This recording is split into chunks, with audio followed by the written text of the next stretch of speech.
How do you know Joe? Oh, I know Joe. How do I know Joe?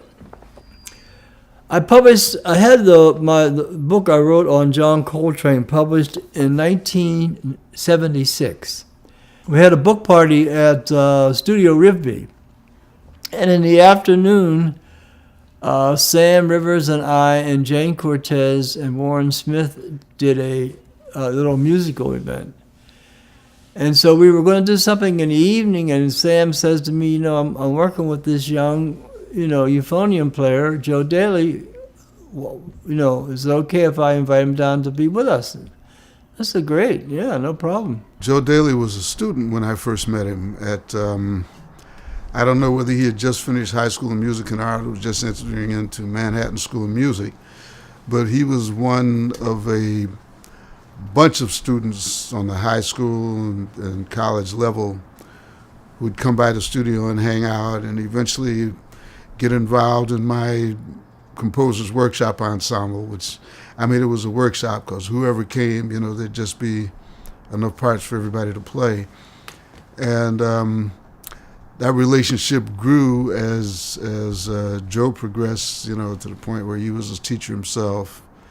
We did a couple of Broadway shows together, and a bunch of other stuff. He was involved with Howard Johnson's tuba group, which became Gravity, or was it Gravity originally? Substructure it was first called, and then it became Gravity. But they rehearsed at my studio every week. Well, my history with Joe goes all the way back to the 60s, because we were in high school together. Joe was, I guess, a year ahead of me. But my main relationship with Joe at that time was not based on his tuba playing. There was an element of hero worship in there, but it was because he was the captain of the basketball team at Music and Art. I think if I probably had figured out how to grow an inch or two more, I would probably try to be on that squad. But in any case, musically, I got to know Joe better when we were adults rather than when we were teenagers. And I followed his career to a degree while he was playing with the Liberation Orchestra and with the Charlie Hayden's different ensembles and escalators over hills and all that sort of thing. And then I began to actually play music with him in an ensemble that Teddy Daniels put together. I remember Joe from the Manhattan School of Music. I was there in the late 60s, and he was also a student there. Wanda was there at the same time, so that's where we met.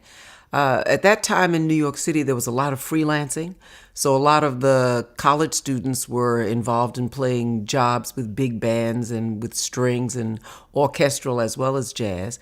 So in addition to seeing people at the school, I also saw them at different gigs that I played around town. One of the things that Joe did that was really great is that he put the ensemble that he put together included people that I've been, the old school people that I've been playing with for 30 years, Akua, Jason, Electra. These are people, string players that I've known for quite a while. I've worked a lot with Charles Burnham over the years, especially since he plays the violin. There's been a lot of freelancing, even back at that time, for string quartet and string ensembles that I've gotten to play with him, and he's really amazing as a violinist, definitely has his own voice. One of the things I really admire about him, also Jason Wong, I've worked with a long time over the years, and both of them have developed their uniqueness into a specific sound and what they're saying as violinists of today. Right now seems to be actually one of the richest times for string players, improvising string players, and string players that can go in different directions in New York that I've seen in a while. Just some great players. And a lot of them were involved in Joe's project.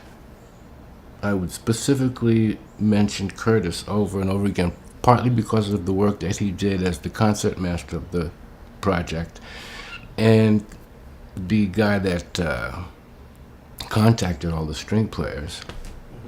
But his playing is just great. His playing is fantastic. He plays in a whole bunch of different styles. He can do the classical music. He can improvise. So him, Maz, just some wonderful players in this project.